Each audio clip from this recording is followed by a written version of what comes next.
Did you know that Cristiano Ronaldo once suffered from patellar tendinopathy?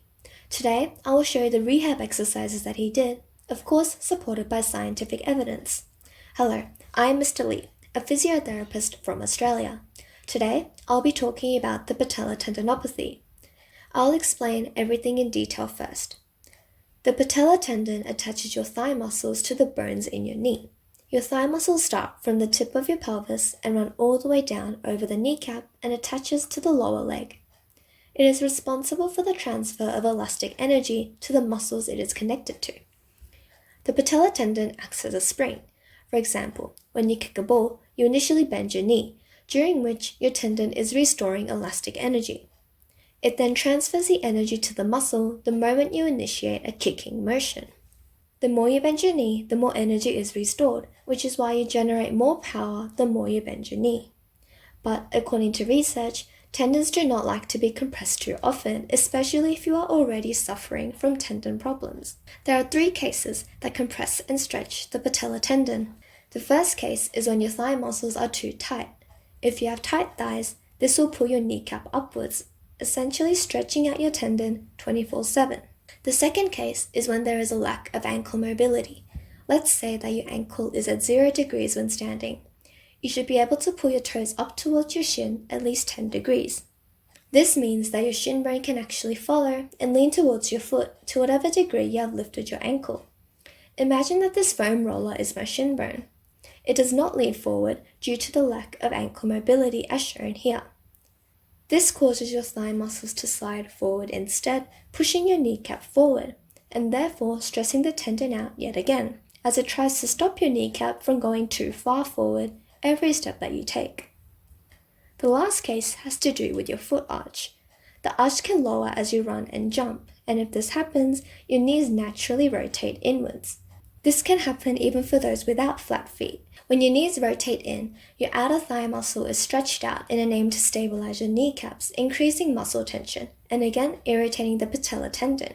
As you can see, we will have to focus on loosening up your thigh muscles before anything else.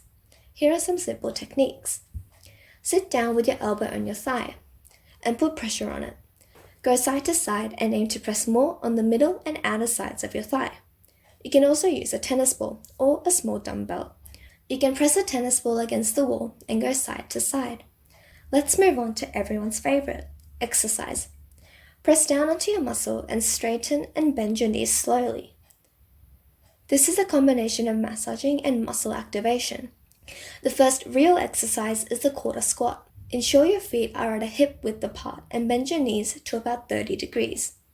Aim and hold for 45 seconds, 5 reps, and of course, feel free to do this at your own pace.